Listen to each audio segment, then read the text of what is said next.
La polémica y la denuncia forman el plato fuerte de este espacio, donde se hablará sin pepitas en la lengua. Hola, bienvenidos plomovidentes, como siempre.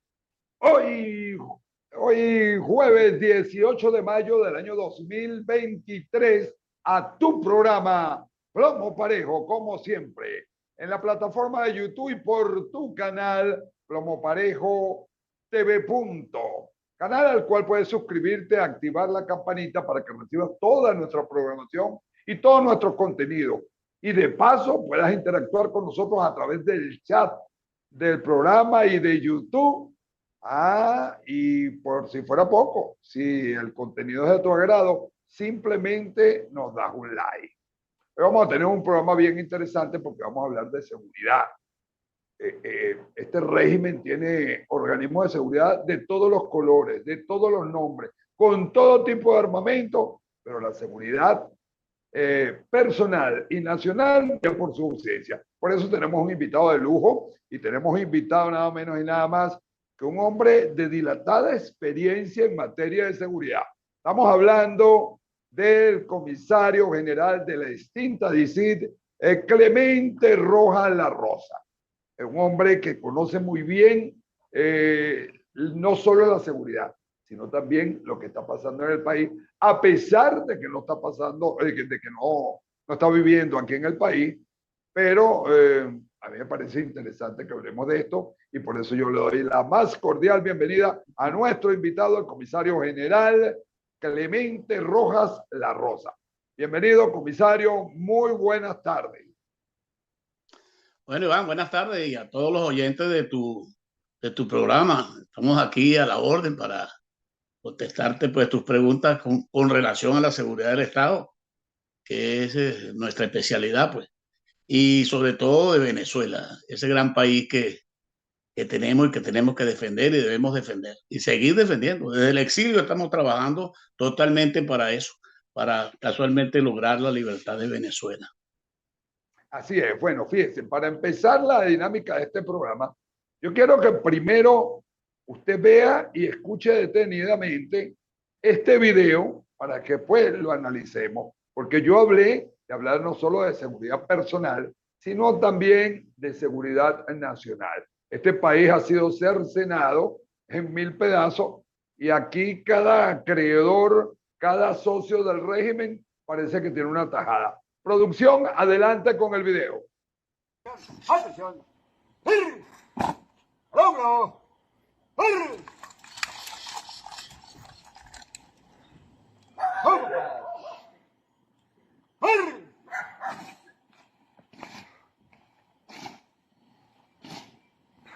¡Derecha!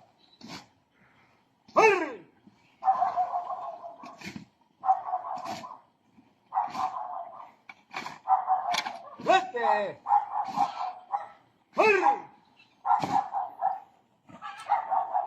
¡Compañía! ¡Calle de honor!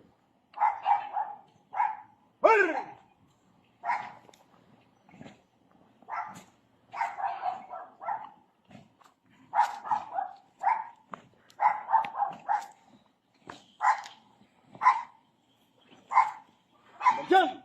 ¡Con la izquierda a la derecha!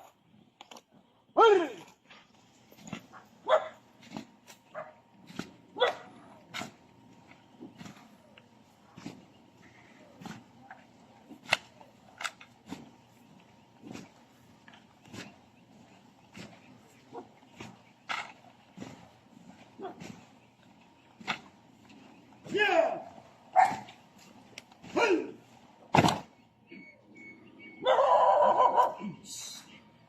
¡Allá al centro! ¡Jale!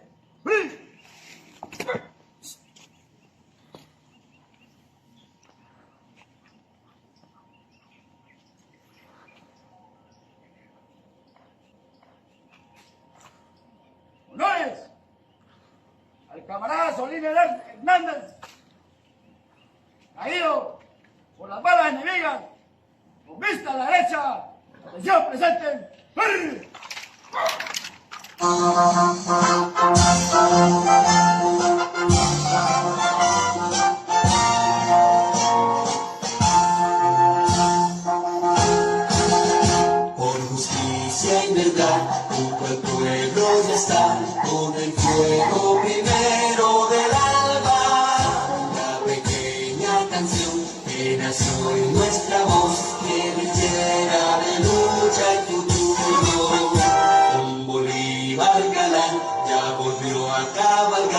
no más llanto y dolor de la patria.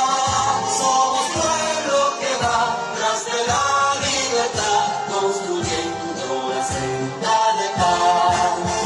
Guerrilleros de las FARC, con el pueblo a triunfar, por la patria, la tierra y el pan. Guerrilleros de las FARC, a la voz de la unidad, alcanzar la libertad. Guerrilleros de las FARC, con el pueblo.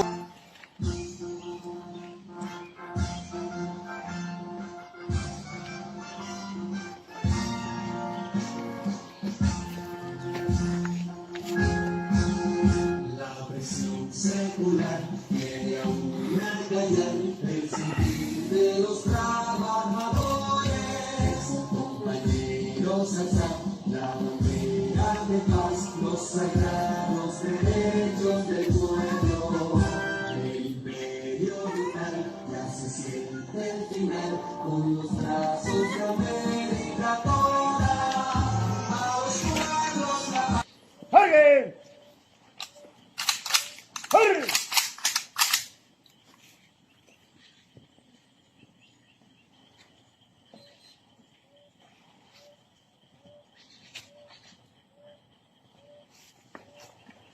¡Por nuestro camarada caído! ¡Salga! ¡Escuadra! ¡Salga!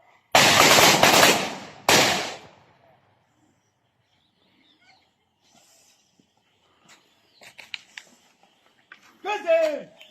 ¡Arre!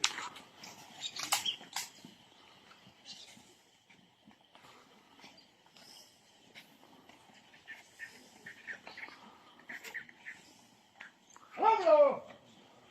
¡Arre! Unidad. ¡Vamos, padre! ¡Arre! Y digo paramilitar porque están uniformados, están haciendo orden cerrado, pero todos pueden ver que hay una bandera de Colombia. Esa unidad paramilitar es una unidad del Ejército de Liberación Nacional. La zona es Guadualito. En oportunidades anteriores yo he hablado que ya la guerrilla no era que le daba permiso a los venezolanos, sean civiles o militares, para transitar la zona fronteriza. La guerrilla ya está en el país y de paso tiene zonas de control donde ejerce autoridad. Ahí vimos que estaban rindiéndole honores a un miembro del Ejército de Liberación Nacional que parece que está muerto porque llevaban un féretro. Y muchos me dirán, bueno, pero ¿qué tiene que ver el comisario? Claro que sí, porque el comisario formó parte de la extinta DICIT, de la Dirección de Servicios de Inteligencia Policial. Y en muchas oportunidades operaron con unidades del Ejército y con unidades de la Armada, con unidades de la Guardia Nacional. Entonces, yo quiero oír la opinión al respecto de parte de nuestro invitado, el comisario Clemente Rojas de la Rosa, a ver si esto sucedía antes, si se perdió el control, si es parte del pacto que tiene el régimen con los grupos terroristas colombianos. ¿Cuál es la opinión suya o la visión de lo que está pasando en este caso en Guadualito, en Apure? Pero sucede también por Barinas, sucede por el Táchira, sucede por el Zulia, sucede en el Amazonas y en el estado Bolívar, donde incluso tienen minas. Lo escucho, comisario, y bienvenido. Bueno, mira, yo fui jefe de una zona fronteriza, yo fui jefe de San Antonio del Táchira en la década del 80 y las órdenes estrictas que tenía era la captura, la eliminación de los elementos de la FARC, que para este momento estaban también el Ejército de Liberación Nacional, pero no era ese tipo de cosas que tú estás viendo ahí en Guadualito. Eso es un exabrupto. Ahí la guerrilla respetaba el territorio venezolano, porque aquí lo que le dábamos era plomo, y tú lo sabes muy bien, que ellos no podían pasar a Venezuela y hacer de las de ellas en Venezuela. Es más, la Dirección de los Servicios de Inteligencia y Prevención, DC, es un organismo casualmente antiterrorista y antisubversivo y de seguridad del Estado. Entonces, esas cosas que tú estás viendo ahora en este sistema, en este gobierno, no se veían en la década de la democracia, en la época de la democracia, perdón. Eso se está viendo es ahora. Y te voy a decir algo más importante, ¿no? La seguridad del narcorrégimen de Venezuela no está fundamentada en el ejército ni en las policías, porque como tú bien sabes, el gobierno venezolano, a partir de Chávez, se dedicaron a destruir, a desmantelar, a desaparecer el ejército venezolano, las Fuerzas Armadas de Venezuela, y las llevaron hasta lo más bajo que han podido llevarlas. ¿Y cuál es el fuerte de ellos? La FARC y el Ejército de Liberación Nacional, apartando también pues la otra parte y sumando a la otra parte de los colectivos. Pero ellos no fijan su seguridad en las Fuerzas Armadas venezolanas porque no les tienen confianza, pues. No les tienen confianza. Y lo que ha pasado con esto es que se han venido los grupos subversivos de Colombia apoderándose del territorio venezolano con la anuencia del gobierno. Porque no podemos hablar, Iván, de organismos de seguridad del Estado en el gobierno de Nicolás Maduro y de Diosdado Cabello. No se puede hablar de organismos de seguridad del Estado porque no los tienen. El SEBIN es un antro de ampones, de delincuentes. Y el de la DGCIN, bueno, peor todavía, pues, asesinos, netamente. Pero no están adiestrados ni preparados, y mucho menos le dan órdenes de combatir la subversión de Colombia. Ahora, eso es nada más hablando de la subversión de los organismos colombianos. ¿Y qué me dice de los árabes? ¿De los chinos? ¿De los cubanos? ¿De los rusos? Y entonces tú oyes que se llenan la boca, que el imperialismo yanqui, que lo que quiere venir a poner su voto al voto en Venezuela. Si ellos han entregado a Venezuela en bandeja de plata a todos estos países comunistas, que son imperialistas, esos sí son imperialistas. Y ahí está la Venezuela que tú ves, pues. Una Venezuela que durante nuestros 40 años de democracia era una Venezuela donde regía la ley, donde había seguridad ciudadana, donde había seguridad del Estado. Porque nosotros sí luchamos contra la subversión. Nosotros le dimos, como dicen los toreros, la puntilla a la guerrilla en Venezuela. Nosotros acabamos con la guerrilla en Venezuela. Y en cada combate que tuvimos los derrotamos. Y fuimos los vencedores todo el tiempo sobre la guerrilla en Venezuela. Lo que pasa es, lo que hemos dicho nosotros y siempre lo discutimos, que en este gobierno hablan son los vencidos. Sacan libros, hacen películas, hacen todo tipo de eventos justificando la subversión, justificando los homicidios. Pero nosotros, los vencedores, aquí estamos, pero en Venezuela. Y tú lo sabes muy bien, pues yo creo que tú, tu carrera, pues tú fuiste militar. En Venezuela. Ahora fíjese una cosa, lo que usted está diciendo es importante, pero yo veo que cuando la guerrilla está en Venezuela, eso a la larga va a traer unas consecuencias contra este régimen, contra el régimen que venga y contra todos los venezolanos. Desde su punto de vista, ¿qué consecuencias políticas, sociales, económicas y geográficas puede traer que la guerrilla no solo está en Venezuela, sino que ejerce autoridad y que controla territorio? Claro, es que el problema radica allí, es lo que te estoy diciendo, que ya el gobierno venezolano no tiene su fundamento ni su basamento en la seguridad del Estado en sus organismos naturales. Ellos tienen, cuentan, y eso no es desde ahora, eso lo hizo Chávez cuando declaró que la guerrilla no era beligerante, eso lo hizo Chávez. Chávez empezó a las relaciones y a fundamentar la seguridad en Venezuela con la guerrilla colombiana. Y lo que tú estás diciendo no es que va a traer a futuro, es que ya tienen la problemática en Venezuela. Están en Bolívar, están en Amazonas. Y muy pronto los verás tú en las ciudades centrales, si seguimos con esto, ¿no? Pero fíjense una cosa, comisario. Me acuerdo yo que empezando el gobierno de Hugo Chávez, se inauguró una ruta aérea que la iba a hacer Avior. En esa época, el alcalde mayor de esa zona de Guadualito era nada menos y nada más que el papá del general Miguel Ángel Rodríguez Torres. Ajá. Sí. Y él ejercía autoridad ahí, pero él pactaba también con la guerrilla. Ajá. Y de paso, su hijo fue el jefe de lo que antes era la DC y que ahora lo llaman SEBIN.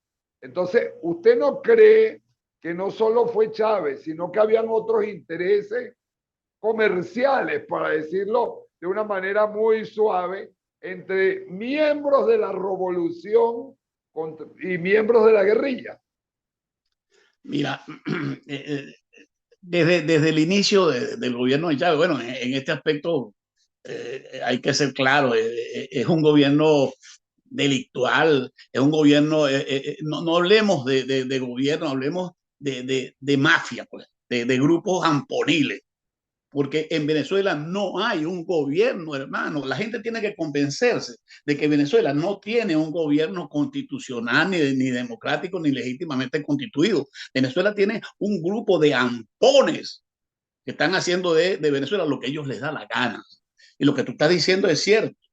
El problema que tenemos grave para el futuro nuestro, porque ellos no van a estar toda la vida allí. Venezuela va a tener, no sé en qué momento, pero va a respirar aires de libertad. Y entonces esa ardua tarea que tenemos nosotros, o los futuros que van a recibir la Venezuela democrática, es erradicar a esa guerrilla de esos bandoleros del territorio venezolano. Eso va a ser un arduo trabajo, porque si nos costó desde el 60 al 82, 42 años, para erradicar la guerrilla natural, la guerrilla nuestra, la guerrilla de Venezuela, ¿cómo será ahora pelear una guerrilla internacional? Y no solamente de Colombia, como te estoy diciendo, porque tienen los talibanes, que están allí también, que están en las minas, que están en todas partes de Venezuela también.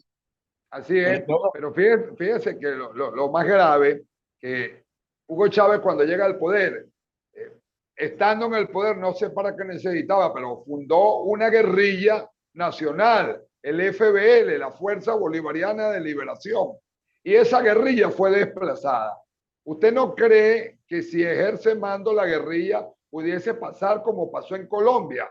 Que ellos no solo controlan la zona, ellos ponen contra la pared a lo que quede de organismos de seguridad o de Fuerza Armada Nacional, sino que también escogerán los alcaldes, los concejales y los gobernadores. ¿Usted no piensa que puede pasar eso? Claro, es posible. Todo eso es posible si tú lo dejas hacer lo que le da, como están haciendo en este momento. Pues fíjate tú, ¿cómo puede un ejército nacional, cómo pueden los organismos de seguridad del Estado permitir una parada de guerrilleros a un guerrillero muerto en territorio venezolano? ¿Tú puedes explicarme algo de eso? ¿Hay alguna explicación? Yo le pregunto, fíjate, lo que usted está diciendo es importante.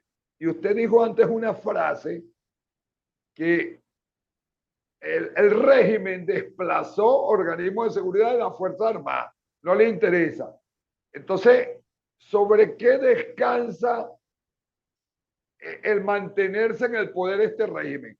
¿Quiénes son los que van a garantizar que Maduro, sus ministros, mantengan el poder del país? Desde su punto de vista, ¿quiénes son los que le van a dar la seguridad, el piso político a todo este régimen?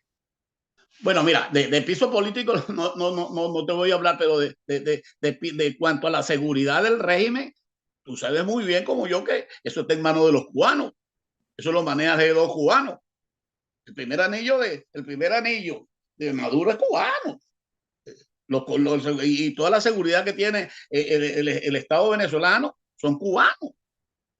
Ellos ¿cómo te digo?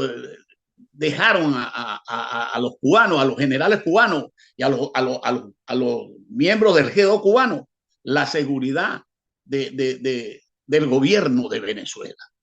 Porque ahora, ese en el aspecto que estamos hablando nosotros de la seguridad del gobierno de Venezuela, pero en cuanto a a un enfrentamiento, digámoslo de esta manera, con una posible sublevación contra el gobierno de Venezuela, mira, ten la plena seguridad que ahí no va a actuar ni el ejército ni ninguna de las Fuerzas Armadas, porque están totalmente desmanteladas, no tienen ni siquiera los zapatos para ponerse, no comen. Ahí va a salir, ahí es donde va a tener el refuerzo y el apoyo del Ejército de Liberación Nacional y de las Fuerzas Armadas Revolucionarias de Colombia. Ten eso presente, que eso es así. Ellos tienen toda la seguridad de su territorio en manos, responsablemente en manos de la FARC y del Ejército de Liberación Nacional. Ajá, y los grupos terroristas y los grupos del narcotráfico no defenderán también la revolución. Es que esa es la misma gente. Eso estamos hablando de la misma gente. Ahora, fíjate tú una cosa que te voy a decir, ¿no? Esto es con la conchupancia de los generales corruptos que tiene el régimen, empezando por Padrino López. Porque si un militar íntegro, digno, no hubiese permitido estos 23 años de ese gobierno. Así de sencillo. Eso está clarito. Las Fuerzas Armadas Nacionales de Venezuela fueron totalmente desmanteladas y lo que queda ahí es un grupito no, porque según las cifras que nos han dado, el ejército de Venezuela tiene más generales que el chino y que el de Corea del Norte. Entonces, hay más generales, creo yo, que tropas. Sí. Entonces, ahí radica la situación, Iván, de que no tenemos gente honorable, digna, que amen a su patria, a Venezuela, como los militares de antaño, lo que nosotros conocimos, con lo que yo combatí la guerrilla en Venezuela. Yo estuve en campamentos mixtos de militares, con la PTJ, con la DC y la aviación y la marina, en un solo campamento, y todos iguales vestidos de verde. ¿Dónde has visto tú eso ahora en Venezuela, esa unión de las fuerzas específicas juribantes, como la llamamos nosotros? Así es. Pero fíjense una cosa, cuando hablamos de organismos de seguridad, en la Cuarta República estaba la DC y estaba el DIN. Ahora esto cambió. Ahora es el SEBIN y el DIGESIN. Tengo entendido yo, por mis conocimientos, que la DC llevaba la inteligencia policial de lo que sucedía en el país. Ajá. Y lo que pudiese suceder o que se planificara contra el país desde otros países, desde afuera. El DIN tenía que hacer las labores de inteligencia y contrainteligencia militar para saber cuál era el movimiento de los supuestos ejércitos vecinos, cuál era el objetivo, cómo defender los puntos importantes de Venezuela. Cuando yo veo esto, o sea, veo el pasado y veo el presente, en que ha cambiado esos organismos desde su punto de vista, o sea, ¿qué diferencia el SEBIN de la DC? Porque veo que estas policías muchas veces son para investigarse entre ellos mismos, para investigar al que no está de acuerdo con el régimen, para averiguar los chismes familiares y los chismes de alcoba del régimen y de la gente o de los políticos que dicen ser de oposición. Yo quiero que me explique eso, si estos organismos verdaderamente están efectuando el trabajo para el cual fueron formados. En mi caso personal, yo me inicié en el servicio de inteligencia de las Fuerzas Armadas, que se llamaba CIFA para ese momento. Y el CIFA se encargaba, tenía la misión de velar por la conducta de los oficiales o de los militares en Venezuela. Incluso la averiguación del aspirante a cadete, hacer lo que hacíamos nosotros un HP. Se le hacía un HP antes de ingresar a la academia militar. De la misma manera, el servicio de inteligencia de las Fuerzas Armadas tenía que mantener la inteligencia dentro de las academias militares para detectar las infiltraciones. Eso era lo que hacíamos nosotros cuando éramos miembros del CIFA. Y también, por supuesto, porque la inteligencia es una cosa y la contrainteligencia es otra. La contrainteligencia es saber lo que van a hacer, los demás antes de hacerlo. Entonces nosotros teníamos que tener la capacidad de contrainteligencia, de saber de los países vecinos que estaban planificando sus ejércitos y saber qué tipo de armamento tenían y cuándo lo modernizaban. Todo eso era parte y la función de la inteligencia y la contrainteligencia militar. Ahora, si hablamos de los organismos de seguridad del Estado, como la DICIT tenía la misión de velar por la integridad de los venezolanos, por que se mantuviera el sistema democrático, saber de antemano si podía venir un ataque al sistema democrático interno o externo, y por supuesto, hacer toda la inteligencia y contrainteligencia dentro del territorio nacional y también internacional. Pero como ya te digo, el CIFA tenía mayores funciones de ese tipo de cosas porque era el que manejaba la inteligencia militar. ¿Correcto?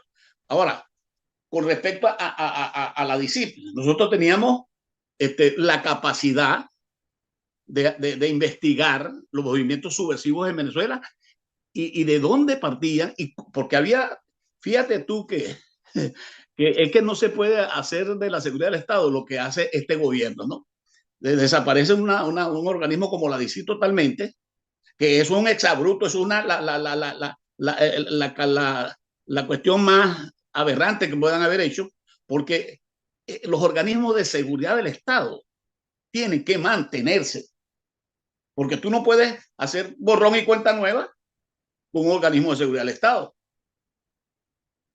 Porque como tú sacas, como pasó con Chávez con el decreto que elimina totalmente la DICIP y crea el SEBIN, pero si tú lees los estatutos del SEBIN, te dice que es un organismo para defender al gobierno y al servicio del gobierno, pero no al servicio de Venezuela y por la democracia en Venezuela. No, eso no lo dicen los estatutos del SEBIN. Entonces, cambiar totalmente de raíz un organismo de seguridad como la DICIP y crear el SEBIN sin ningún tipo de experiencias, sin ningún tipo de academia, porque no tienen. En este momento, lo más grave, Iván, es la formación de funcionarios, no solamente de seguridad del Estado, de funcionario policial, hermano. No hay una política de selección y reclutamiento. No hay una preparación capaz de lanzar un hombre a la calle preparado policialmente para ejercer sus funciones, bien sea de prevención del delito o de seguridad del Estado, porque hay que separar las cosas como son. Hay una policía abierta, que es la PTJ, que es la policía municipal, esas son policías de prevención y que tienen que ser adiestrados, cómo tratar al ciudadano, cómo tratar a un delincuente, cómo abordar a la delincuencia. Ahora, la otra parte que tú me estás preguntando es la más delicada, es la más sensible, es la seguridad del Estado. En mi caso, fueron 20 años de formación en la DICIP. Henry López, un hombre de 30 años, Atahualpa Monte, un hombre de 40 años en la policía. Y así sucesivamente muchos de los comisarios nuestros. Entonces, con una experiencia muy vasta. Y entonces tú cortas eso de un solo viaje, ¿no? Solo cortas y tú vas a ejercer la dirección. Bueno, si me pongo a hacerte un recuento de los directores de DICIP, de SEBIN, que nombraron en este matrote de gobierno, tú por ahí vas a sacar la calidad que puedan tener los organismos de seguridad. Pero fíjese una cosa, lo que usted dice es muy importante, comisario, porque yo que estoy en Venezuela, cuando uno ve un funcionario policial de cualquiera de estos organismos, entre comillas, seguridad, uno lo que ve primero, si le logra ver la cara, porque todos andan encapuchados. Los vehículos no tienen placa, las motos no tienen placa, ellos no tienen distintivo. Usted no sabe con quién está tratando. pero cuando les ve la cara, usted ve que son delincuentes comunes, usted le ve la cara, son gente sin formación.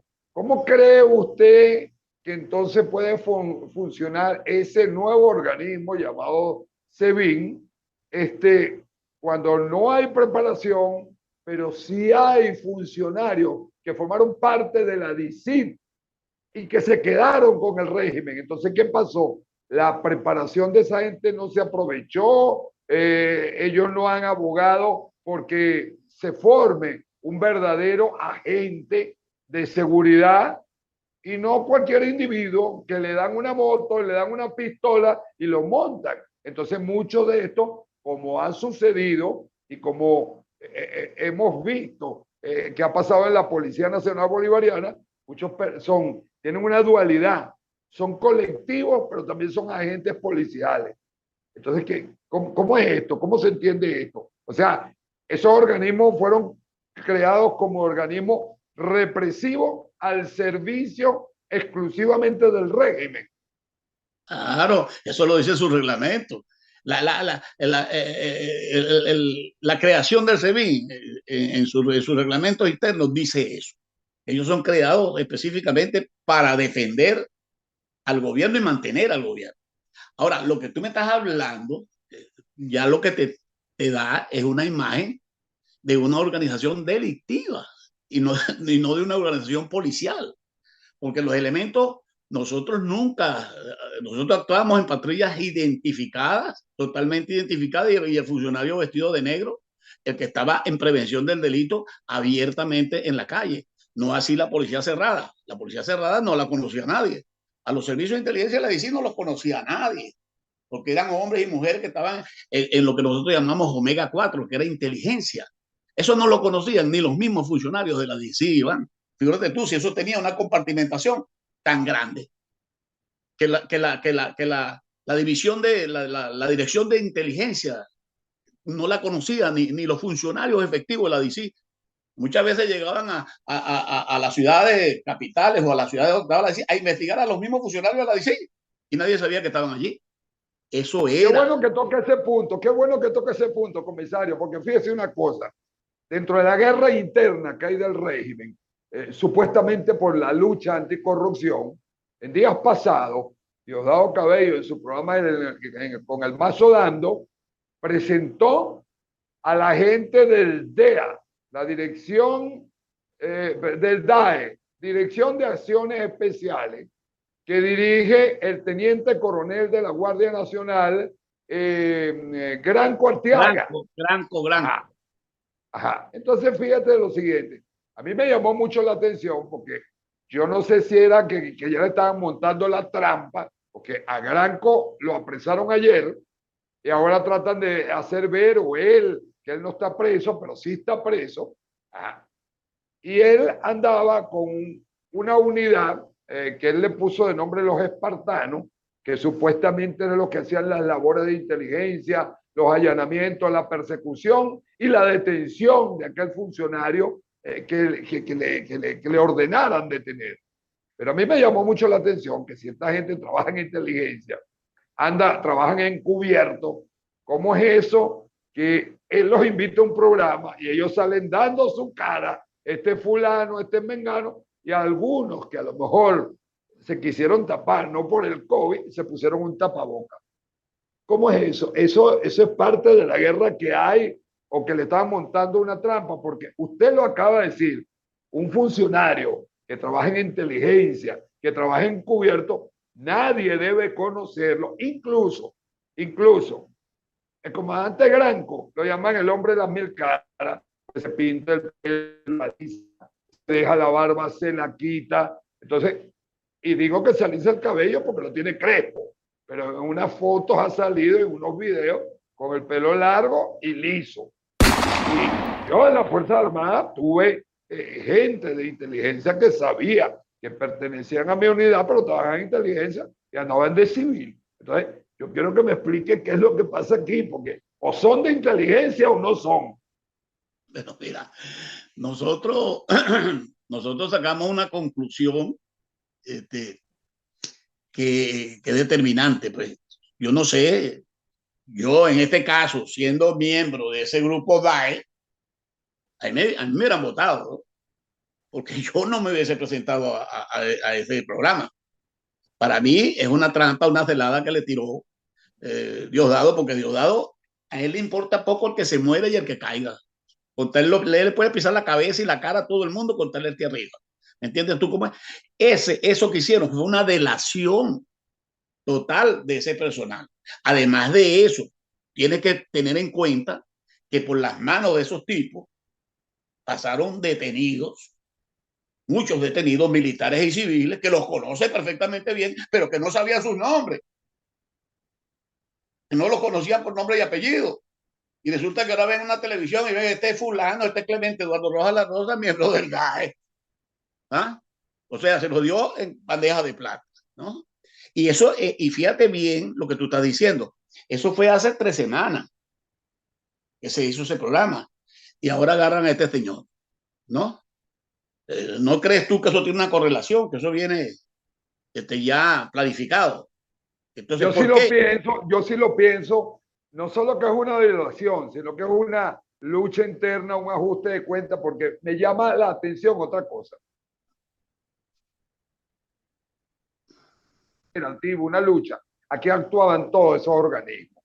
Entonces, a mí me extraña mucho que si la DGCIN la controla directamente Nicolás Maduro y el SEBIN lo controla Diosdado Cabello, ¿por qué para esta lucha anticorrupción únicamente actúa el SEBIN apoyado por una nueva policía, un nuevo nombre que le pusieron, Policía Nacional Anticorrupción? Ajá.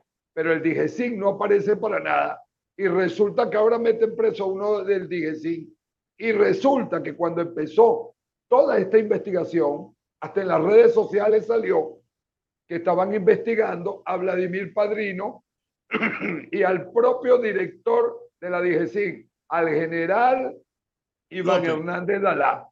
Entonces, López, el de la DGCIN, sí, Dala, porque sí. el de SEBIN es López. López, sí, González López, lo conozco yo de teniente porque me dio clase a mí. Ajá. Entonces, que esa es otra cosa. Se veía siempre que en la policía, lo más afín, se iban a poner, sobre todo en las policías estatales y hasta municipales, ponían siempre alguien de la guardia, pero ahora resulta que estos organismos los controlan directamente generales del ejército. Pero yo quiero que me expliquen cómo es todo eso, porque utilizan un solo organismo para lo que ellos están averiguando y no utilizan el organismo idóneo desde mi punto de vista. Debería ser el 6CPC, que es la Policía Científica de Investigación de hechos de corrupción, de todo eso, y que tiene la gente preparada. O sea, yo quiero que usted me explique cómo es esto. O a Mira, todos nosotros sacando conclusiones, tú sabes que las acusaciones contra el gobierno de Venezuela en la Corte Penal Internacional tienen mucho fundamento, tienen demasiado fundamento. Incluso hace poco le rechazaron un pedido a Maduro de unas pruebas, se fue rechazado totalmente. Y yo creo, yo solamente no, nosotros creemos que esto es un lavado de cara que ellos están haciendo, ¿no? Meter preso a Granco, ¿me entiendes? Meter preso a esta cantidad de... que te digo algo, yo soy tan incrédulo en este gobierno, que yo creo que ahí hubo, mira, ven acá, te vas a prestar para esto, así te van a esposar, te van a poner una franja amarilla, de vaina, naranja, y entonces vas a salir por televisión, pero después te vas a ir tranquilo unos millones, ¿me entiendes? Hasta allí llego yo, de la corrupción de ese gobierno. Ahora, de lo que me estás hablando, de la creación de una policía, fíjate lo que está sucediendo. Tú me dices que sale una policía del SEBIN, de la Policía Nacional, anticorrupción, de la noche a la mañana. Eso no existía. Eso es hoy en la noche y al siguiente día estaba la policía en la calle buscando presos por el mundo. ¿Entiendes? Es una policía creada en un momentico, pues, para sus propios fines, para sus planes que ya tenía peso sobre la mesa, y lo vamos a hacer, pero no lo podemos hacer con el servicio, no lo podemos hacer con el DIJÍN, porque vamos a hacerlo con una policía nueva. Ahora, ahí cabe preguntarse dónde se formó esa policía, quién la adiestró, dónde está la trayectoria de los funcionarios que componen ese grupo, porque es un grupo, eso no es una policía. Vamos a estar claros ahí, Iván. Esto no es una policía. Una policía es un conglomerado. Una policía es un instituto. Una policía es una institución conformada administrativa, policialmente, por miles de personas. Un grupo de 6 no puede ser una policía, pues es un grupito de 6 u 8, no es más.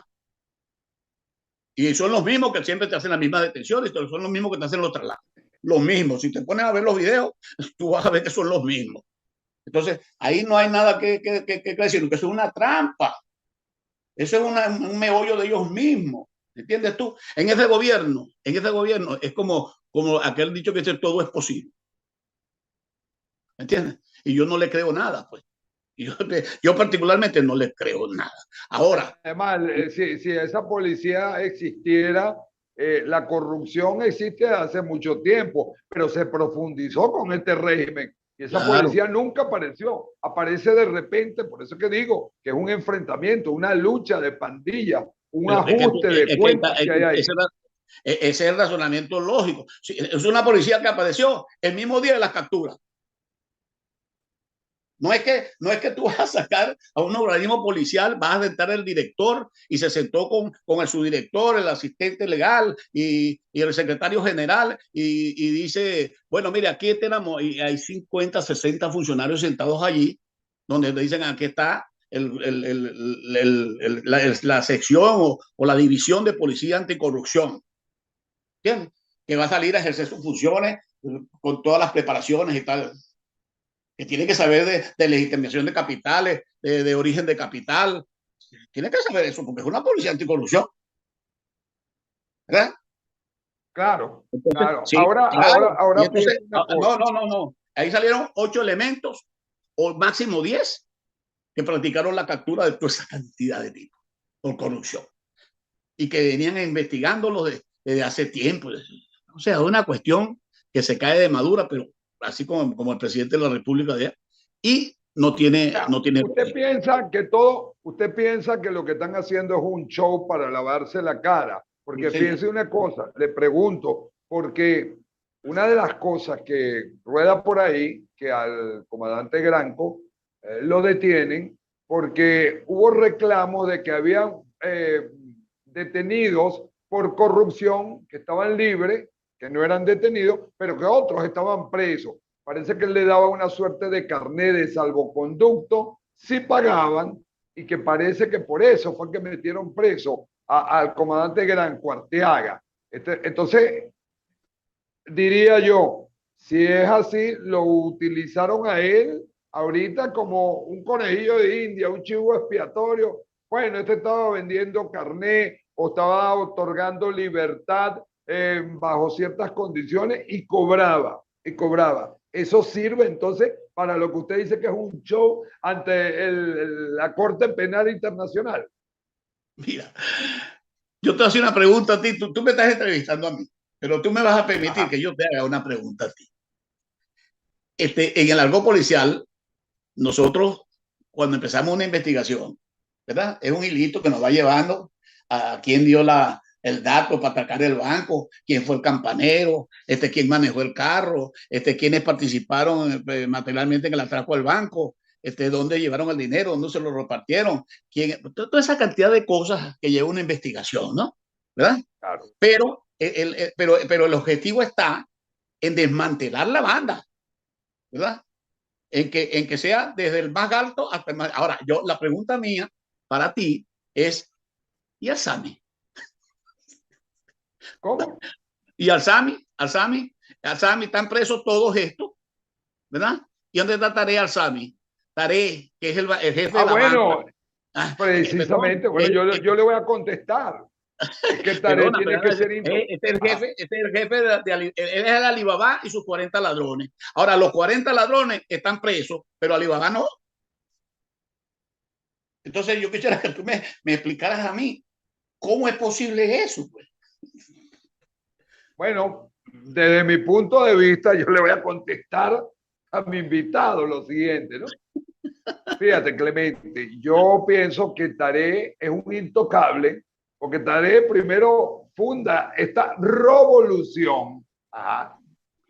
Y ladrón que roba ladrón tiene 100 años de perdón. Todos son choros, todos se conocen, pero hay una particularidad, que Taré no solo hizo grandes negocios, sino que Taré lo paran porque es que ella le estaba comiendo no solo el maíz salteado, quería el poder, pero detrás de Taré hay una gente de terrorismo internacional que lo apoyaban, que él los trajo. Entonces, esa gente puede tomar alguna represalia contra el régimen. Y recuérdate que por lo menos Taré está respaldado por movimientos terroristas islámicos, Claro, ajá, claro, que claro, no claro. solo es que te venden combustible, te venden armamento, tienen gente acá, te han dado armamento para enfrentar a potencias como Estados Unidos. Ya se habla que hay baterías misilísticas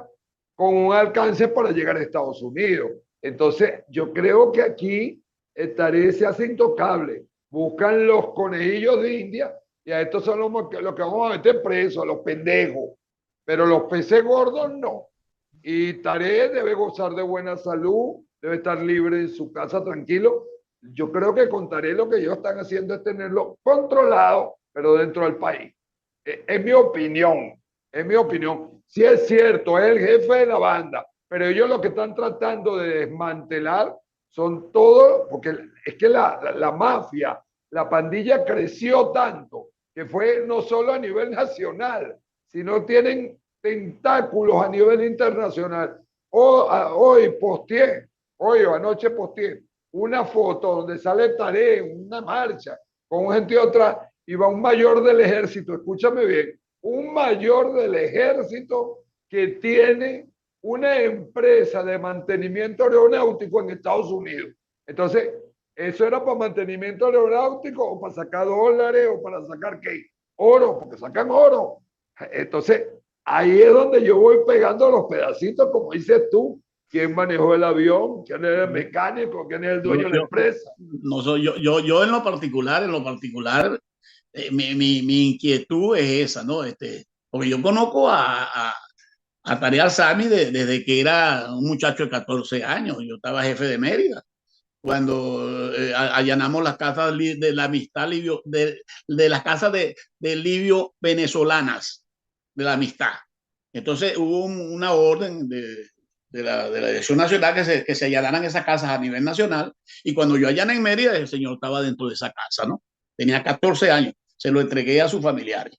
Bueno, pero lo que te quiero decir es que en este momento están presos, como te dije, los que participaron en ese hecho delictivo de robarse 20.000 millones o tantos millones de dólares, pero el jefe no aparece con la braga anaranjada, ni aparece esposado tampoco, ¿no?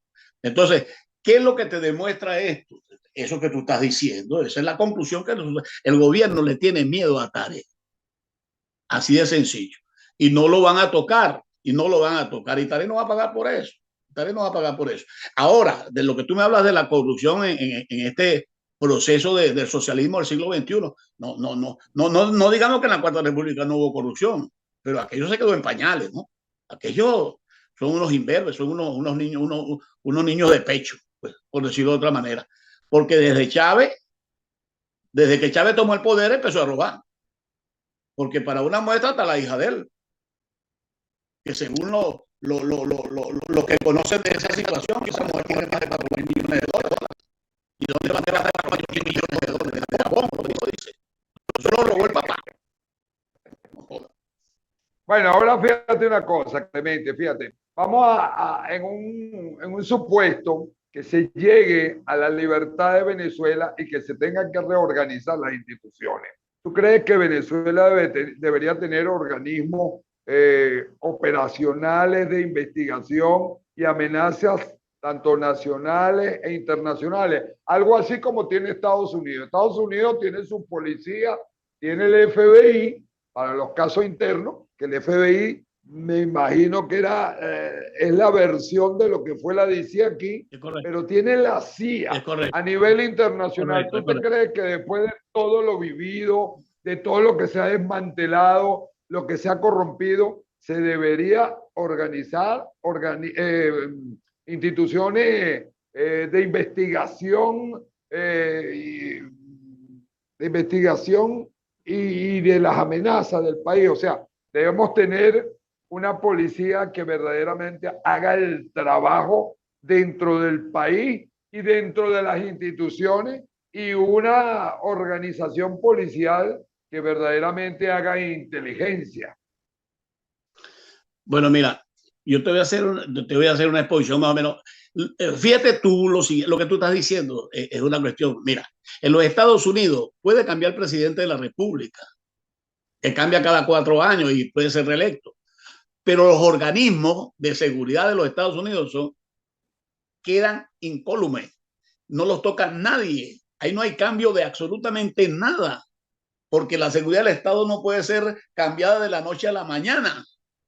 Ahora, lo que tú me estás hablando de la Venezuela futura, nosotros tenemos, y sobre todo yo tengo un dicho que es que las canas marcarán la pauta en esa nueva Venezuela, ¿no? Aunque no estamos en condiciones ya de perseguir, de correr los cerros, ni de correr atrás de los ladrones, ni de atrás de la guerrilla, pero tenemos la capacidad de preparar esa generación de venezolanos que va a recibir esa Venezuela y que la va a defender a futuro, ¿no? No creas tú que en estos 23 años nosotros hemos estado de brazos caídos, no. La DICIP hoy está más viva que nunca, Iván.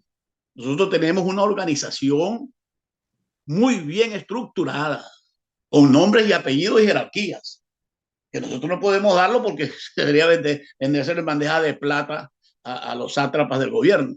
Pero sí tenemos un trabajo muy bien hecho, que para el momento en que sea requerida la seguridad del Estado, nosotros estamos en condiciones de darla inmediatamente. De eso sí puedes estar seguro. Y tenemos todo bien estructurado.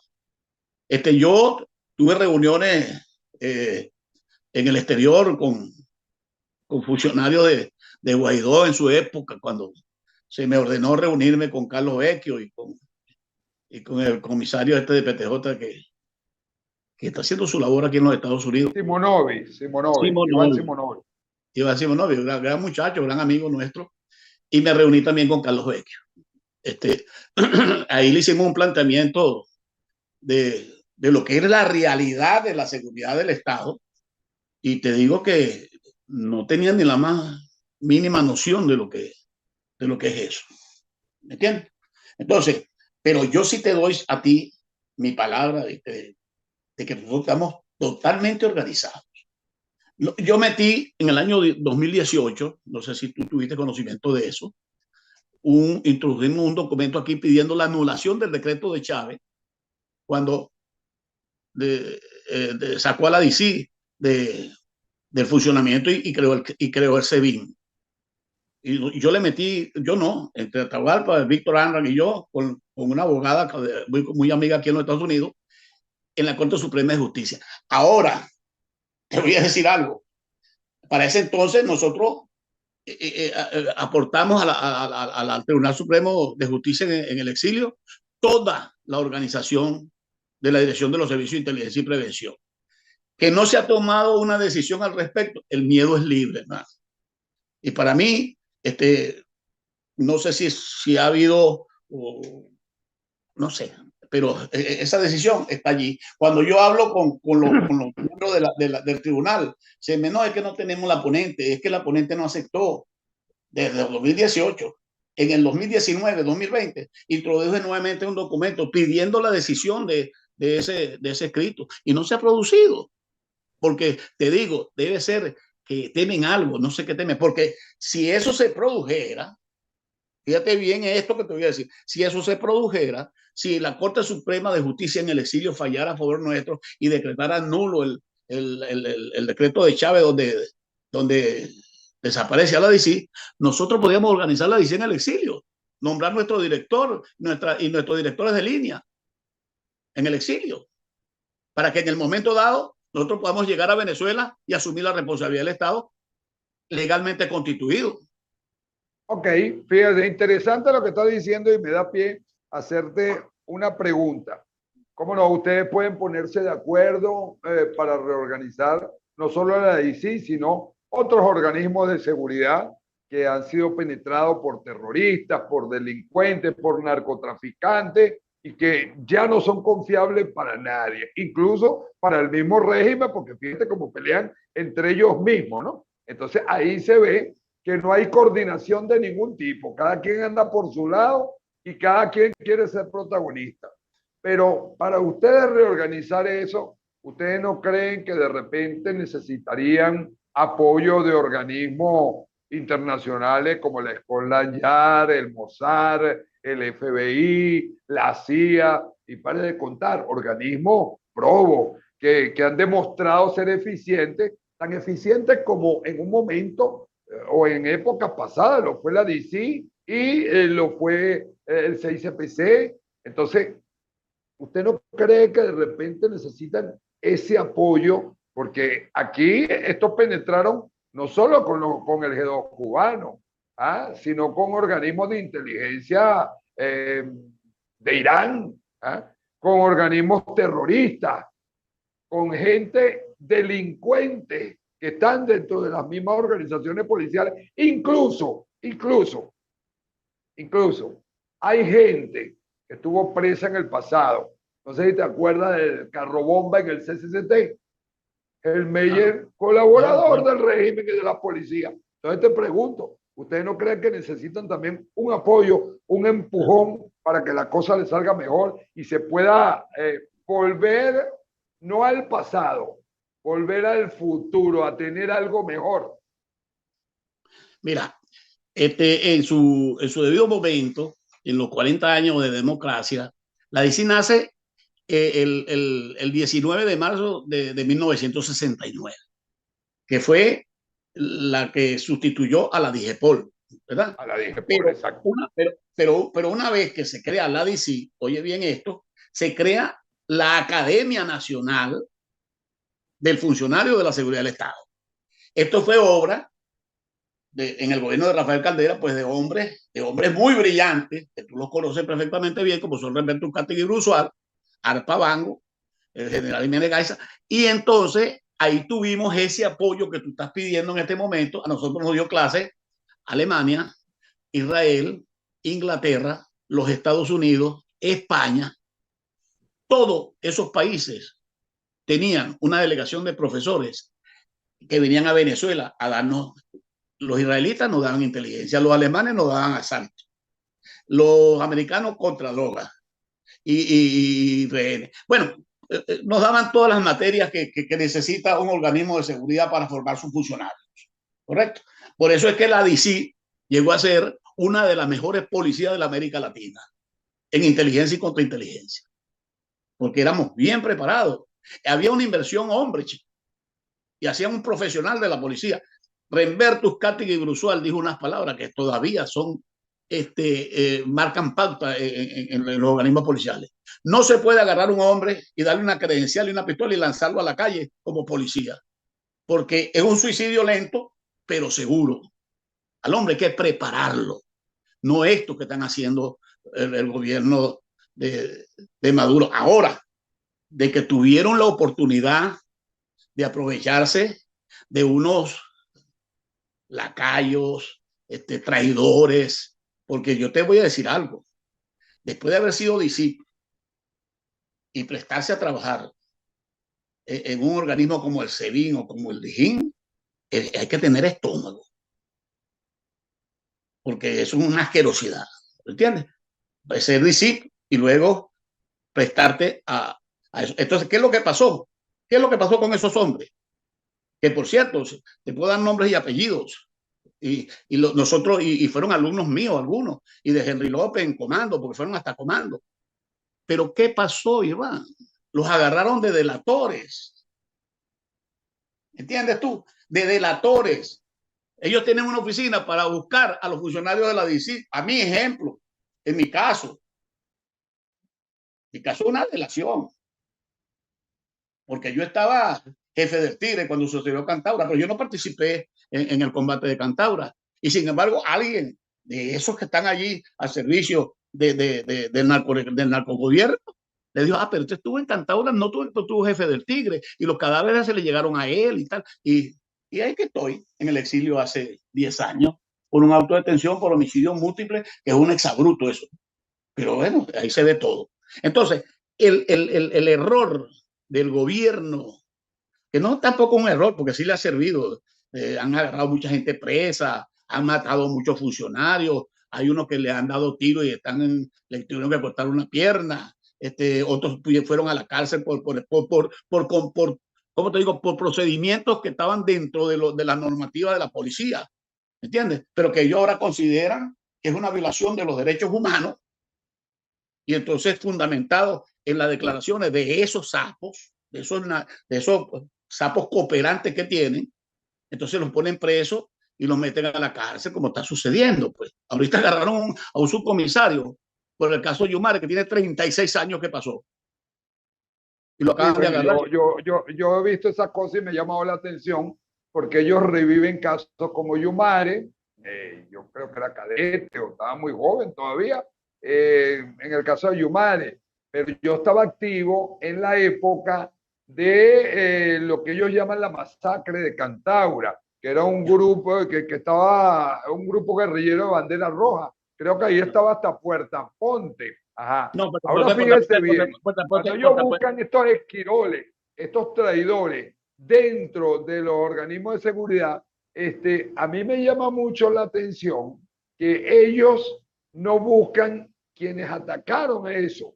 Y resulta que el secretario de gobierno fue diputado, y no sé si todavía es diputado, el general Cordero Lara de la Fuerza Aérea, fue el que iba piloteando los aviones que atacaron al grupo guerrillero de Cantaura, como dicen ellos, que masacraron a esos campesinos, supuestos campesinos que estaban ahí, y Cordero Lara forma parte del gobierno y es chavista. Entonces, utilizan a la gente según como les convenga. Claro, así es. Eso es una realidad que se ha vivido en Venezuela y se sigue viviendo. Fíjate, lo de Cantaura tiene 40 años, 41 años, sí. Tiene lo de Cantaura. Y sí, todavía somos perseguidos. Incluso a bueno, mí... Incluso, comisario, cuando empezó el gobierno, usted sabe que los hermanos Rodríguez viven lamentándose que a su papá lo masacraron y que lo mataron, que fue cierto. Parece que se le pasó la mano, no sé si torturándolo o qué, y lo mataron.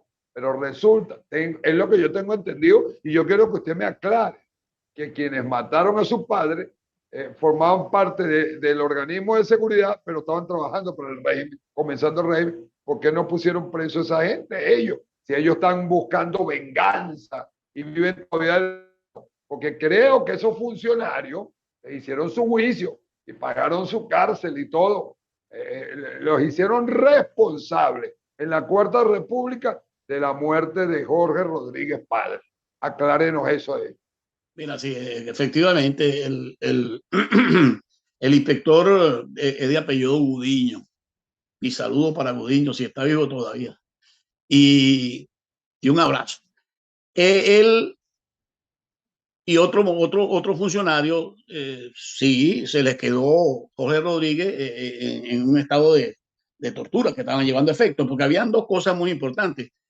Jorge Rodríguez sí participó en el secuestro de Frank Mijaus, pero lo que no sabía Jorge Rodríguez es dónde tenían a Frank Mijaus, porque tú sabes que en los grupos de guerrilleros y también en los grupos de la policía existe la compartimentación. Entonces, en los grupos que secuestran, un grupo de secuestro tiene 3 fases. La fase de captura del objetivo, la fase de retención del objetivo y la negociadora y la parte negociadora, ¿verdad? Entonces, ¿qué pasa? Que estos no conocen el sitio de retención. Y el sitio de retención o los participantes del sitio de retención no conocen a los mediadores, ni los mediadores conocen a este, ni estos conocen a esto. Entonces, Joven Rodríguez sí participó en la planificación del secuestro de Nijao, pero no sabía dónde estaba cautivo. Y Gudiño y el otro querían que se lo dijera. ¿Me entiendes? Y se les pasó la mano. ¿Tú sabes cuánto pagaron ellos? 15 años. Ahí lo sentenciaron a 20 años de presidio. Y pagaron 15 años. Este que tú ves aquí le llevaba el sueldo a la cárcel. Yo les llevaba el sueldo a la cárcel porque se les siguió pagando. ¿Me entiendes? Para la mantención de su familia. Y tuvieron 15 años, Iván, detenidos. Así que la sociedad venezolana, el pueblo de Venezuela, no le debe absolutamente nada a los hermanos siniestros estos. ¿Me entiendes? Ok. Absolutamente nada. Ahora, ¿usted se recuerda alguno de los nombres de estos secuestradores? Pues yo he investigado bastante y aquí la gente desconoce quiénes fueron los que secuestraron a William Frank Nijao, el presidente de la empresa americana Owen Illinois, que la quebró de paso. Chávez la expropió y la quebraron. Pero usted se acuerda de los personajes que estaban ahí para ver si le refresca la memoria a todos los plomovidentes. Como no, mira, había uno que muy conocido en la subversión, David Nieves Banch, que fue diputado. Ampliamente conocido, atracador de bancos y de todas las cosas. Ajá. El otro, Iván Padilla, el Catire Yeye, y ¿cómo se llama este que la esposa se lo echó los cochinos? Carlos Lan. Carlos Lan Rodríguez. Que es el ejecutor, pues, que llega a la casa de Nijao es Carlos Lan Rodríguez, con el Catire de Yeye y con David Nieves. Pues. Entonces, hay una anécdota que te voy a nombrar así rapidito. Teniendo una alcabala en el Pao, en el estado de Bolívar, nos cayó un carro fuego y dos elementos adentro, ¿no?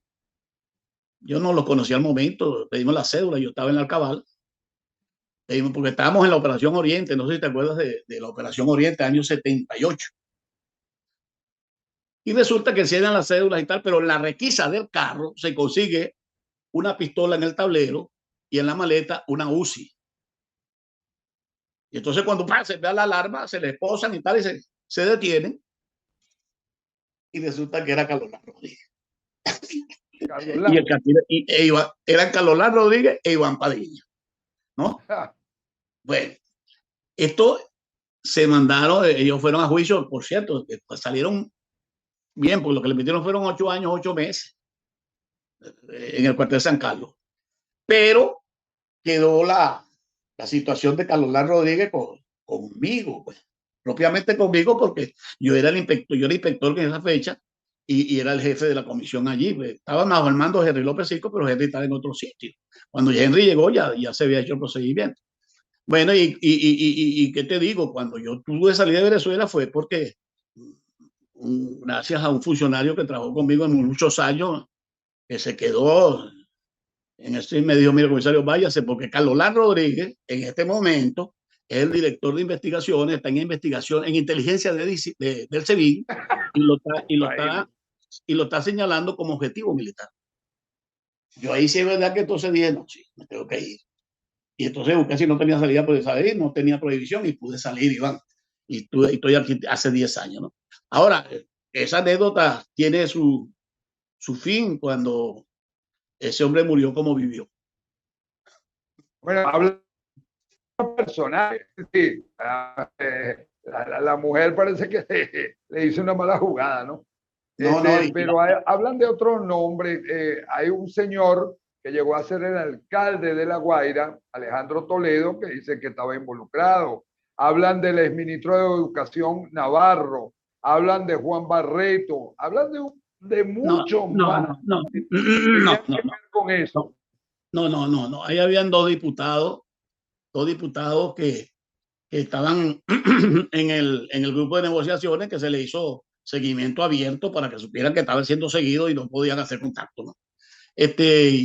Y después, bueno, se produjo la liberación de Nijao por una casualidad de un abigeato y nosotros llegamos allá al sitio y procedimos a hacer lo que hubo que hacer.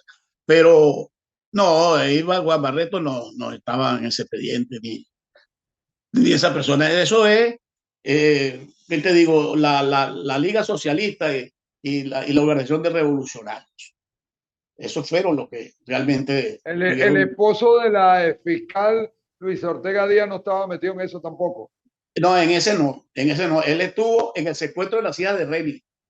Ah, exactamente. Bueno, es que fíjese, cuando uno empieza a buscar, bueno, yo me sorprendí. La primera vicepresidenta que tuvo el país, Adina Bastida, era la atracadora de banco, así era. Entonces, por eso es que yo digo que esta gente, no, para estar en el régimen no se necesita currículum, sino un prontuario. Cuando Sí. tiene prontuario, puede trabajar en el régimen. Eso lo dije Ahora, yo, eso lo dije yo en unas declaraciones en Mérida. Se la dio un periodista en Mérida. Le dije, antes para ingresar a los cuerpos policiales o a las escuelas militares había que presentar un currículum, no tener antecedentes. Pero ahora no, ahora hay que presentar el prontuario y mientras más tenga, mejor. bueno, fíjese una cosa, yo quiero que vea este video para que descifremos cuál es la labor verdaderamente de los organismos de seguridad y con lo que vamos a ver, si eso sucedía antes o no sucedía o ahora sucede normalmente. Yo le voy a pedir a la producción que ponga el segundo video para que usted lo vea y usted después me dé su opinión. Producción, adelante.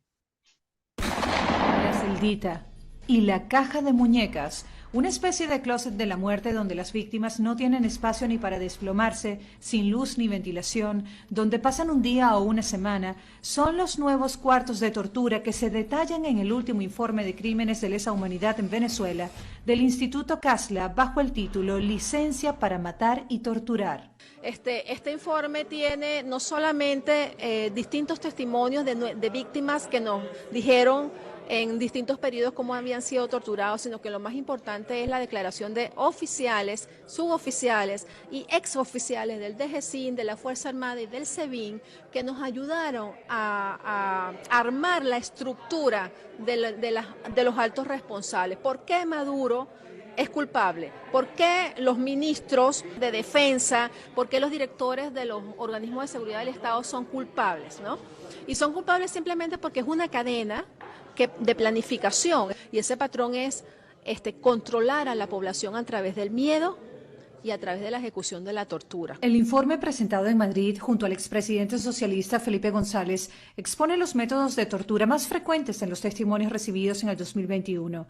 Colgamientos, asfixia, descargas eléctricas, ahogamientos. Ahorita tenemos más de 300 presos políticos. Esta vez son mayoritariamente los militares, en menor grado los civiles. Ellos tienen a los mejores militares presos, a los primeros de su promoción, por ejemplo, ¿no? Que en algún momento, pues, demostraron o manifestaron estar a lo mejor en contra de esto o simplemente estaban haciendo su trabajo rectamente sin demostrar que servilismo, ¿no? Cuando tú ves un militar que es torturado y que se muere en un tribunal frente a un juez, como el caso del capitán Acosta Arévalo, el mensaje a la Fuerza Armada es muy claro. Yo puedo asesinar a un militar. Cuando tú ves el asesinato de un concejal, como el caso del concejal Albán, el mensaje es muy claro, es decir, yo tengo licencia para matar con impunidad. Además de seguir conversando sobre la tortura, de decirle al mundo que la cabeza de mando de este monstruo tiene un nombre y todos los responsables de ahí para abajo tienen la misma responsabilidad que esa cabeza de mando.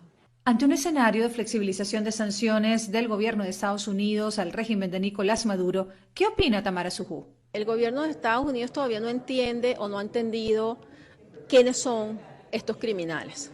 El régimen de Maduro no necesita de las sanciones para mantenerse. Es decir, lo que ellos dicen que son las sanciones las que mantienen la crisis en Venezuela, vayan para Venezuela y vean cómo viven los enchufados, los bolichicos, porque como no pueden lavar el dinero afuera, lo lavan dentro del país. Entonces tú ves una cúpula, una burbuja falsa de bienestar en Caracas y en algunas otras ciudades, pero en el interior del país o el resto de la población, el 92% de los venezolanos son pobres. A Maduro no le hace falta, en tal caso en este momento, el petróleo. El petróleo le hace falta al mundo, pero no a Maduro, porque Maduro vive del narcolavado, del lavado del oro. ¿Quién es la oposición real en Venezuela? Bueno, interesante ese trabajo que hizo la doctora Tamara Sujú con su instituto CASLA.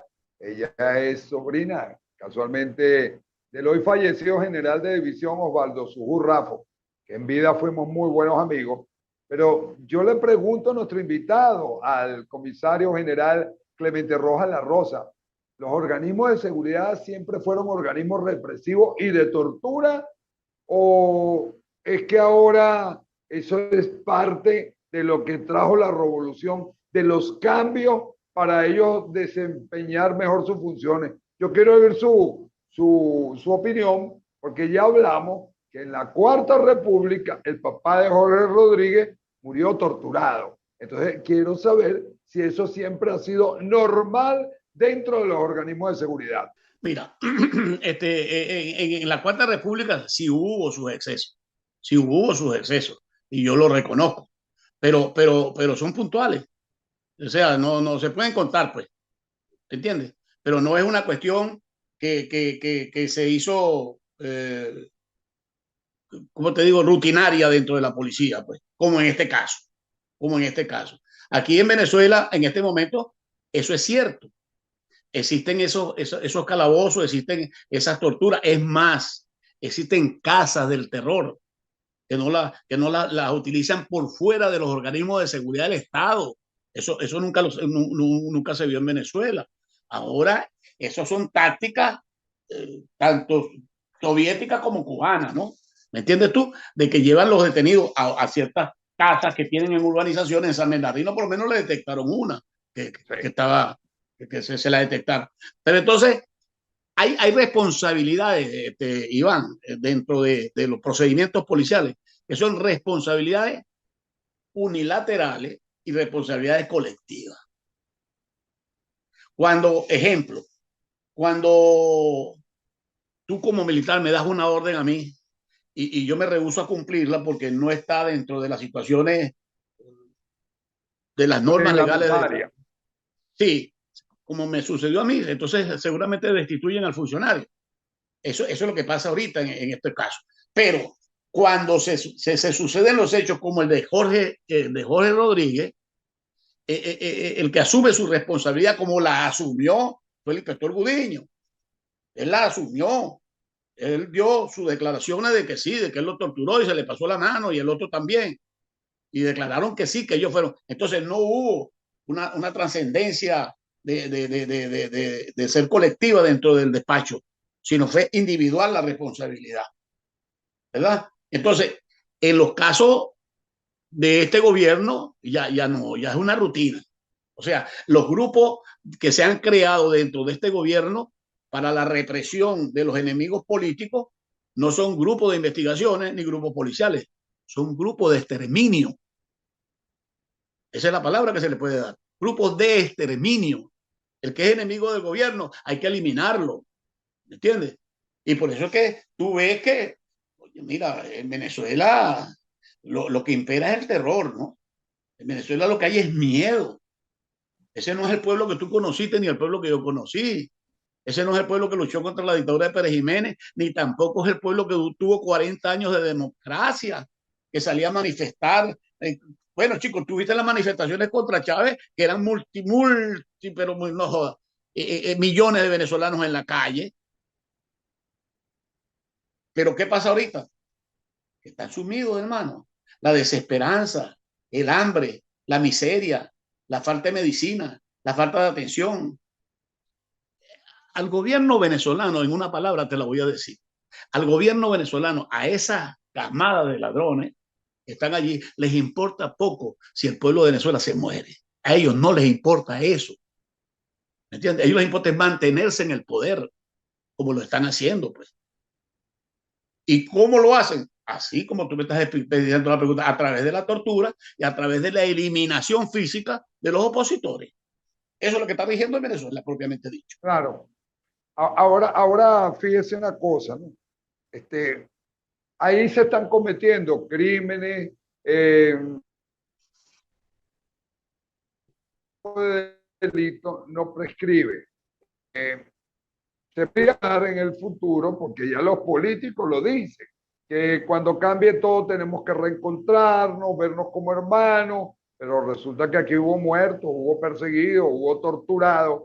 ¿Usted cree que es justo que cuando lleguemos a un Estado de Derecho se busque a los responsables de estos crímenes, de estas torturas, de estas persecuciones, de estos robos, de estos saqueos? Porque no es solo que te llenan la casa, que te la desmantelan o te la destruyen. Y lo que se puedan robar, se lo roban.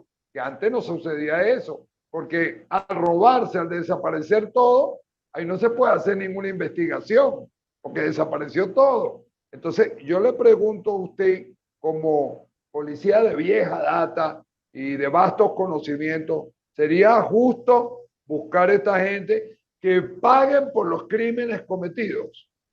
Bueno, mira, yo no creo en la indulgencia. Sinceramente te lo digo. Yo digo que aquí tienen que pagar todo y cada uno de ellos por los delitos que han cometido. Aquí no hay que pues deja que se vaya. No, hermano. Si lo mejor es que tienen que pagar todo lo que han hecho. ¿Acaso que es poco lo que han hecho al pueblo de Venezuela, hermano? ¿Cuántos venezolanos están cruzando esa selva del Darién? ¿Cuántos venezolanos están en la frontera con México? ¿Cuántos venezolanos tenemos nosotros en el mundo? ¿Y eso es obra de qué? Del gobierno, es que yo no lo llamo gobierno, porque esa palabra le queda grande. El régimen. No, el narcorrégimen ese. Entonces es producto de eso, 7, 8 millones de venezolanos, Iván, que en su momento dado tienen que reclamar justicia. ¿Cuánta gente ha muerto en el paso del Darién ese? En Venezuela, ¿cuánta gente ha muerto por la desidia del gobierno? Entonces, sí, todo eso son delitos de lesa humanidad. Claro, la gente que va a un hospital y no consigue atención médica se desidia. Ahora, fíjate, ellos crearon Prohibido Olvidar y la Comisión de la Verdad. ¿Sabes que existe eso en Venezuela por parte del gobierno ¿no? ¿En función de qué es eso? ¿Por qué lo crearon? ¿Para qué lo crearon? Para la persecución nuestra. ¿Ah? La persecución de los funcionarios de seguridad del Estado y los militares que peleamos contra la guerrilla y que en 40 años no pudieron agarrar poder porque se tropezaban con nosotros, ¿no? Ahora, fíjate otra cosa que te voy a decir, que es lo más grave que tiene esta situación de este narcorrégimen y de la desidia y del conformismo de los militares. No, militares no, yo no puedo decir que esos son militares. La mayor cantidad de presos políticos en Venezuela son militares. El número de militares presos supera el número de civiles presos, políticamente hablando. ¿Y qué hace las Fuerzas Armadas? Nada. Son cómplices. Son cómplices. Y otros callan por cobardía. Pues nadie se atreve por el terror que hay, por la persecución también que hay. Tú no me puedes decir a mí, no, coño, es que me dio miedo. Un general que te venga a decir a ti, no, yo no hice nada porque me dio miedo. O sea, la omisión no te va a liberar a ti de la falta ni del delito. Así de sencillo. Tú fuiste un pasivo cuando a tus propios compañeros los torturaban y los mataban en las cárceles. Porque tú tienes que tener las estadísticas, como las tenemos nosotros, de los tantos militares presos que superan enormemente a los civiles. Y que las Fuerzas Armadas nuestras, las 4 fuerzas, no hagan ni siquiera pues el intento de decir, oye, pero ¿por qué están presos? Coño, una explicación por qué los militares. Bueno, fíjate una cosa, Clemente. Bien interesante este programa, ¿no? Se ha alargado y creo que vamos a tener que hacer otros programas, Porque fíjate lo siguiente, el miedo se expandió en la Fuerza Armada, el miedo se expandió en la población civil, al igual que la corrupción. O sea, yo creo que aquí tenemos un problema de carácter social que ha hecho metástasis, se ha esparcido por todo el país, incluso con los derechos humanos. Fíjate que hablamos y tú me dijiste que los organismos de seguridad no tienen ningún tipo de preparación para sus agentes, para sus miembros. Cuando crearon la Policía Nacional Bolivariana, hablaban que estaban buscando hombres especiales con tal perfil, que tenían que darles tal curso, que tenían que hacer tal cosa.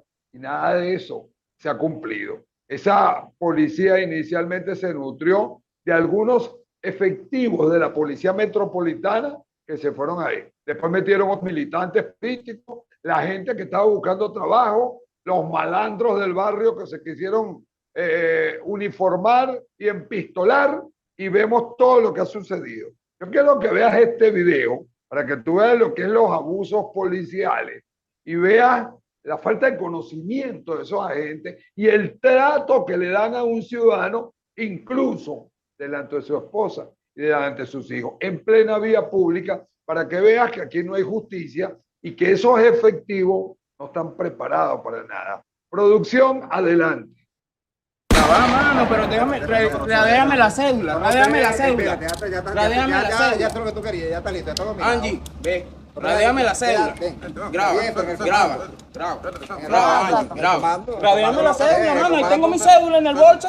Yo no tengo, bueno, déjame mi cédula, Ajá, pero ¿por qué, mano, así? Yo estoy aquí con mi familia, mano, mira, la mujer mía y los hijos, y vienen a agarrarme, no. Es que no te está haciendo nada. No, yo no estoy haciendo nada, hermano. Ahí no comiendo. Bueno, pero ahí está. Pero ya va. Revísame el bolso. Aquí está la cédula. Revísame el bolso y la Aquí está la cédula. No, en el comando para aquí. Hermano. Me estás acordando. Ah, sí. Angie, si me montas en la patrulla, te montas conmigo. Bueno, dale, pues, nos vamos todos. Dale, pues, pero suéltame, pues. Pero dile que me suelte esto, pues, yo me monto con la mujer. Jefe, yo me voy a montar, pero que me suelte, pues. Bueno, nos vamos todos, pues, pero suéltame. Ajá, pero suéltame, que yo me voy y me monto. No, mano, no, así no, porque yo no tengo nada, ni droga, ni nada, ni consumo, ni un problema. Dale, pues, déjame grosería, no te falta respeto. Pero mira, suéltame, pues, yo me monto en la patrulla, pues. Yo me monto de buena manera. Pero no, pero que lo suelte. Suéltalo a la esposa porque no es malandro. Yo me Y no monto está de buena haciendo manera, nada. pero no me agarré así, mano, Suéltalo. que yo no soy ningún ladrón, mano. Yo me Suéltalo. monto de buena manera ya en la patrulla, me monto. Pero suéltame, pues. Pero mira cómo me tiene la mano. No, yo no soy ninguna delincuente para estar montándome yo en una patrulla. Así no, vamos a montarnos allá con los niños, Angie. Dale, nos montamos allá con los niños, pero así no. Tampoco así, mira cómo me tiene la mano, mano. Así tampoco, porque yo me iba a ir. Te estoy diciendo que estoy esperando que lo... No, mano. No es que no está haciendo Yo me nada. montaba, pero mira cómo me tiene este. ¿Cómo hago yo para montarme así? Así tampoco. Porque yo no soy Él no ningún está ladrón, haciendo mano. nada. En serio Él no que está sí. haciendo nada. Yo no estoy robando, yo no estoy haciendo nada. Yo me iba a montar, pero mira, Suéltale a la esposa. Pero yo no sé, suéltamela, pero no está viendo cómo Él me no va la a salir tiene. corriendo. Bueno, mano, no. Pero es que él lo Pero si tiene me que agarras, mira soltar. cómo me tiene la mano, me estás jodiendo la mano, chamo, me estás jodiendo la mano. Suéltame la mamá, la mano. ¿Estás viendo cómo me la estás Chamo, jodiendo? mírame la cara, te voy a denunciar en fiscalía. Claro, Por chamo, mis suéltame hijos. la mano, mano. Por mis hijos. Suéltame la mano, Mírame, suéltame la mírame mano. la cara bien. Suéltame. Mírame Bueno, la pero cara. suéltame, pe. Mírame la Yo cara. tengo droga Mira o mis algo, hijos, me juego. Bueno, entonces, chamo, no estás viendo cómo me Eres estás un jodiendo la mano. abusador. Eres rollo de pasado. Bueno, fíjate lo siguiente, y eso no es nada. En estos días vi un video de un policía como que era de pueblo, de los más ignorantes. Va un hombre en su moto con una pareja y se paran porque la moto le está fallando. Entonces lo detienen y le piden la factura del destornillador. Bueno, cuando yo veo, y cuando compran la moto, te dan un estuche de herramientas que trae un destornillador. Entonces tendría que andar con los papeles de todo eso. Pero yo quiero oír tu opinión ante lo que tú viste, porque a eso estamos expuestos todos los venezolanos en este país. Te escucho, Clemente. Mira, yo no, en los 20 años, 25 años que estuve en la policía, nunca vi una cosa de esa, ¿no? Así, ese ensañamiento con ese muchacho ahí, Y lo otro, lo del destornillador es, eso ya es ¿cómo te digo? La tapita del vaso, pues, la gotica que rebosó el vaso, ¿no? Según leí en el día de hoy, el tipo lo pusieron preso y lo llevaron para Caracas. Entonces, pero lo que pasó allí fue que él quiso registrarle el maletín al muchacho, meterle la mano en el maletín, y el muchacho no permitió que le metiera la mano al maletín, ¿entiendes? Y entonces se opuso a eso, y entonces le empezó a darme los papeles en la moto, y el tipo tenía todos sus documentos, que la cédula de circulación, la moto, la factura de la moto, todo. Entonces le vio un destornillador, le dijo, dame la factura del destornillador.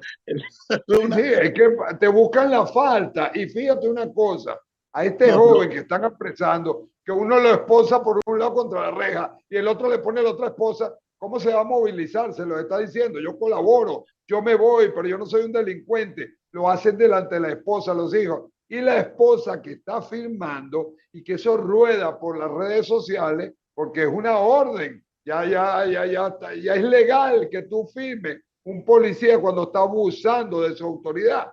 Y ellos no le paran y el régimen tampoco hace nada. O sea, yo no sé si tú piensas que eso es parte de una hipocresía del régimen y de paso una gran muestra de impunidad, porque aquí no pasa nada contra esas cosas. Bueno, eso es lo que te demuestra, Iván, es que es la calidad del material humano que están utilizando como policía. Es una demostración clara de que no tienen la preparación. Fíjate, no sé si viste también en la Alcabala de Lara, el muchacho que trabajó en una hacienda, que venía con $1.500, y el policía, dos, y traían $1.500 cada uno, y el policía le dijo que era demasiada cantidad de dólares para yo cargarlo, que quedaban decomisados. ¿Entiendes? Y el muchacho se opuso porque será su trabajo de 2 meses, metido en una hacienda, echando pico y asadón para sacar la cosecha. Entonces, no, me matarás, pero no me quita los viajes. Los 2 policías. Eso, según posteriormente, los 2 policías fueron destituidos y tal. El alcalde dio una explicación, el gobernador otra. Pero eso es motivo de la adolescencia, de preparación del personal policial, hermano. Y sobre todo, hay algo que se llama selección y reclutamiento, que tú lo conoces bien, que claro, eso pasa por un examen de admisión, que el examen médico. Es más, te voy a decir algo, en las policías, por lo menos en la nuestra, así como en la academia militar, había una altura, 1,70 por decirte, el mínimo, ¿verdad? Una presentación física acorde con lo que vas a desempeñar, ¿me entiendes? Y además de eso, tenías que llenar el examen de admisión y el examen oral, que era hablar. Conocimiento cultural tenía que tener. Ese era muy importante, saber la capacidad de respuesta que tenía la persona y la educación que tenía y la preparación que tenía académica. Entonces, eso no se hace ahora, Iván. Tú oyes a un policía hablando como habla el policía. Dime. Bueno, malandro, malandro uniformado. Bueno, le habla de chamo, al ciudadano, ¿me entiendes? Y hace el movimiento de la mano igualito que los malandros y todo. Entonces, lo que tienen es, según las informaciones, hay informaciones muy fidedignas de que Chávez vació, desalojó alguna cárcel y los hizo policía. Eso fue una recomendación de Fidel Castro. Según hay muy buenas informaciones al respecto. Y que esos hombres que sacó de la cárcel, por supuesto, esos hombres que saca de la cárcel y los hace policía, ¿a quién van a defender? ¿Y a quién le van a ser fieles? Mira, con todo esto que hemos visto y que hemos hablado, podemos llegar a la conclusión que Venezuela está descuartizada por dentro y por fuera. Descuartizada por gente del régimen y descuartizada por representantes de otros países que se han adueñado de porciones de Venezuela. Yo te lo respondí y te la voy a volver a responder, ¿no? Venezuela está en manos del amponato. Esos son ampones, Iván.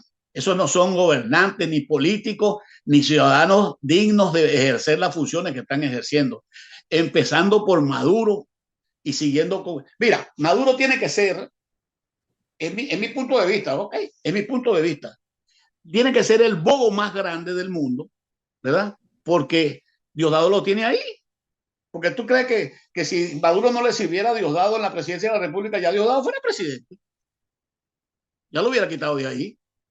Pero Diosdado lo tiene ahí porque si la flecha veloz esa, ¿tú crees que va a tener a Maduro sobre él si no le da sus beneficios? Eso no lo cree nadie.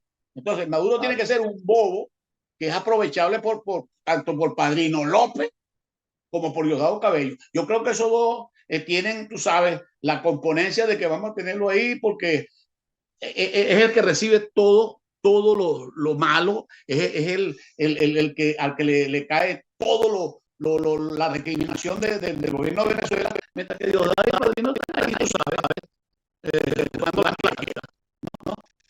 Entonces, pero cuando tú hablas de un gobierno, no se puede hablar de un gobierno en Venezuela, ni siquiera de un mandatario, ni de una junta, ni de político. No.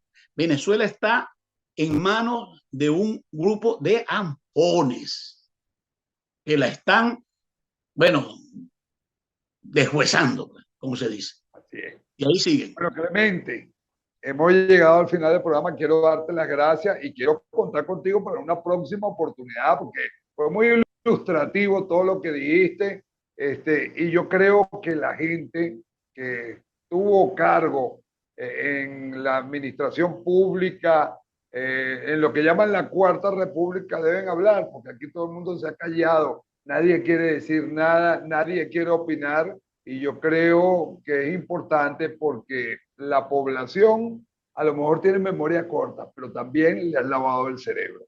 Un mensaje final para los que están viendo el programa. Mi mensaje es totalmente solidario con la gente que está padeciendo en Venezuela la hambruna, la falta de medicina, la miseria y la persecución y el asesinato de estos ampones. Para mis compañeros de la DC que aún están en Venezuela luchando pacíficamente, sin armas, solamente haciendo presencia pues, en los actos de acción pública para la libertad de Venezuela, mi más grande de los abrazos y mi solidaridad con ellos, ¿no? Y les recuerdo que la DC hoy está más viva que nunca. Muchas gracias, hermano. Gracias a ti. Bueno, ustedes escucharon el comisario general Clemente Rojas La Rosa, un hombre que a partir de hoy se hace amigo de la casa, participó en este programa y espero que el programa sea del agrado de todos ustedes. No me queda más que despedirme e invitarlos a una nueva oportunidad en tu programa Plomo Parejo.